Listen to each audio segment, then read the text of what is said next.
नमस्कार, नवभारत टाइम्स में आपका स्वागत है। आज चर्चा करते हैं राष्ट्रपति के अभिभाषण पर और जो धन्यवाद प्रस्ताव था उस पर प्रधानमंत्री नरेंद्र मोदी ने जो भाषण दिया उसकी, क्योंकि हम सबको इंतज़ार था कि राहुल गांधी के लंबे चौड़े भाषण और उसमें लगाए गए आरोपों के बाद वो क्या कहते हैं, नरेंद्र मोदी किस तरह उसका जवाब देते हैं। शाम 4 बजे ये मौका आया। अधीर रंजन चौधरी इससे पहले एक लंबा चौड़ा भाषण देकर गए, लेकिन जब पीएम उठे तो कांग्रेस ने बैकआउट का फैसला किया। हालांकि शशि थरूर थोड़ी देर बैठे रहे, ये बड़ी खबर मुझे लगती है, क्योंकि भाषण के दौरान एक समय पीएम ने उन्हें थैंक यू कहा। मोदी ने लगभग 1.25 घंटे के भाषण में कई तीखे बाण चलाए, हार्वर्ड का खूब जिक्र किया तीक्ष्ण अंदाज के साथ। दरअसल राहुल गांधी ने कहा था कि हार्वर्ड यूनिवर्सिटी को इस पर रिसर्च करना चाहिए कि अडानी की संपत्ति पिछले 9 साल में इतनी कैसे बढ़ गई।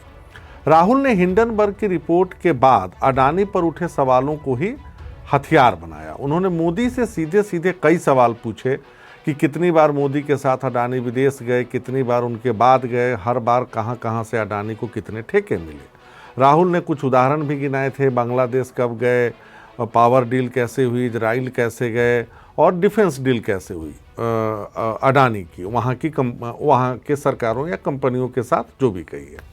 खैर, लेकिन अडानी का जिक्र मोदी ने एक बार भी नहीं किया। उन्होंने पूरा फोकस सरकार की उन योजनाओं पर रखा जिसका फायदा सीधे आम लोगों को मिल रहा है। मोदी ने अडानी का नाम लिए बिना अपने ऊपर लगे आरोपों को झूठ का पुलिंदा बताया।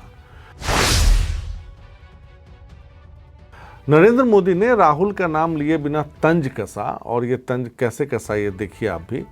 बहुत दिनों से इंतजार कर रहा था, कोई तो आलोचना ठीक से करेगा, कोई तो तैयारी करके आएगा, लेकिन 9 साल गंवा दिए, कोई नहीं आया। इसके बाद वो आंकड़े गिनाने लगे और उन आंकड़ों के सहारे राहुल को घेरने की कोशिश की। एक उन आंकड़ों का जरा हम देख लेते हैं और मैं अपने साथी से कहूंगा कि वो स्क्रीन पर आपको दिखाएं कुछ आंकड़े। जैसे देखिए, 9 करोड़ लोगों को मुफ्त गैस कनेक्शन, 11 करोड़ बहनों को इज्जत घर, 80 करोड़ को मुफ्त राशन, 8 करोड़ परिवारों को नल से जल, 2 करोड़ परिवारों को आयुष्मान योजना का लाभ और 9 करोड़ बहनों को स्वयं सहायता समूह से जोड़ा है।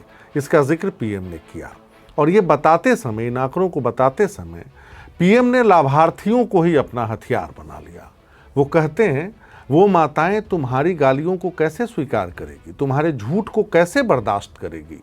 मुसीबत के समय मोदी काम आया है, जनता का आशीर्वाद मेरी सुरक्षा कवच है, झूठ के शस्त्रों से इसे भेदा नहीं जा सकता। समाज के वंचित वर्ग को वरीयता के संकल्प के साथ हम काम कर रहे हैं।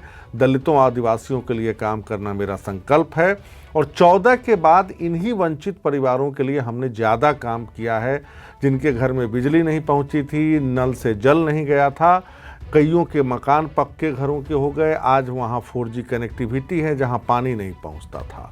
एक दलित महिला राष्ट्रपति हैं, हमने उन्हें अपना हक दिया है। तो एक तरीके से नरेंद्र मोदी ने दलितों और वंचितों का जिक्र करते हुए सबको साधने की कोशिश की और इस प्रयास में मध्य वर्ग को भी फोकस में रखा। उन्होंने कहा कि हमारी सरकार ने मध्य वर्ग का ख्याल रखा है। पहले इसे नकार दिया गया था। 2014 से पहले 1 GB डेटा 250 रुपये में मिलता था, आज उसका दाम 10 रुपये है। आज एक नागरिक 20 GB का प्रयोग करता है, मतलब 5000 की बचत। जन औषधीय स्टोर से 20,000 करोड़ रुपए बचे हैं मध्य वर्ग के, वो बता रहे हैं। उनका ये भी मानना है कि मेडिकल कॉलेज, इंजीनियरिंग कॉलेज बनाकर वो मिडिल क्लास को फ़ायदा पहुंचा रहे हैं और मोदी सरकार इसमें आगे है यूपीए से। वो फिर बताते हैं कि 70 साल में हमने 70 एयरपोर्ट बनाए, 9 साल में हमने 70 एयरपोर्ट बनाए, यूपीए ने 70 साल में 70। वो अपनी मोबिलिटी, वाटरवेज, मोटरवेज का भी जिक्र करते हैं। हिंदुस्तान एरोनॉटिक्स लिमिटेड का भी जिक्र किया, बताया कैसे भारत सबसे बड़ा हेलीकॉप्टर बनाने का हब बन गया है और हम कैसे डिफेंस इंपोर्टर से एक्सपोर्टर बन गए हैं। खैर, उन्होंने लाल चौक का भी जिक्र किया, बताया कि कैसे वो गए थे, मुरली मनोहर जोशी का नाम उन्होंने नहीं लिया, और कैसे उन्होंने जान पर खेल कर वहाँ पे झंडा फहराया था, तिरंगा झंडा। और एक तरीके से उन्होंने ये साबित करने की कोशिश की कि तब आतंकवाद चरम पर था और उन्होंने जाने से पहले आतंकवादियों को धमकी दी थी कि मैं तो वहीं झंडा फहराऊंगा, देखते हैं किसकी माँ में कितना दम है, किसकी माँ की दूध में कितना दम है।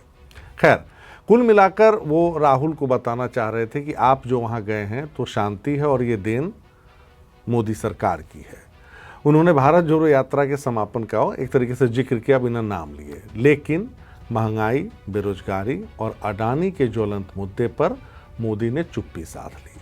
नरेंद्र मोदी ने अपने 1.25 घंटे के भाषण में एक भी उस सवाल को नहीं छुआ जिसको राहुल गांधी ने उठाया था।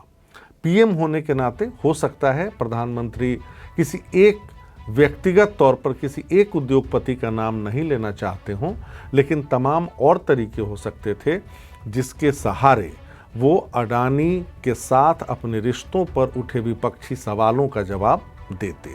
और राहुल ने उनके भाषण के बाद यही बात दोहराई और कहा कि हमने तो जेपीसी जांच की मांग की थी, उस पर भी उन्होंने कुछ नहीं कहा और अडानी पर भी कुछ नहीं कहा।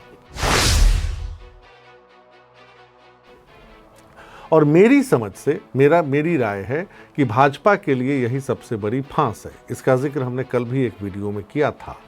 बचना क्या, अडानी से बचने की ज़रूरत ही नहीं है। अगर अडानी की ग्रोथ नॉर्मल है, नेचुरल है, जैसा भाजपा के कई नेता बताते आए हैं, तो ये हमारे लिए खुशी का विषय है। आज ही सदन में कई नेताओं ने कहा कि कुछ पश्चिमी मीडिया या पश्चिमी देशों को इस बात से आपत्ति है और जो कांग्रेस है वो पार्टी, ऐसी पार्टी उनको ज़्यादा साथ दे रही है क्योंकि उनको लगता है कि भारत की कोई कंपनी इतनी तेज़ी से क्यों आगे बढ़ रही है।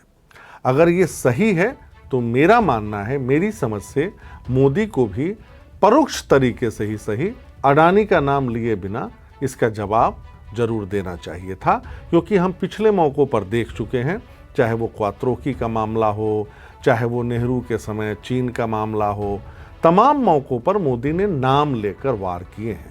इस बार उन्होंने चुप्पी साधी, वार किया, लेकिन लाभार्थियों के सहारे, जो इस देश के लाभार्थी हैं, जो जन कल्याणकारी योजनाओं के जरिए जिनको फ़ायदा पहुंच रहा है। ये एक बड़ा फ़र्क आज दिखा मोदी के भाषण में। आज के लिए इतना ही, फिर मिलेंगे सोमवार को, तब तक के लिए शुक्रिया।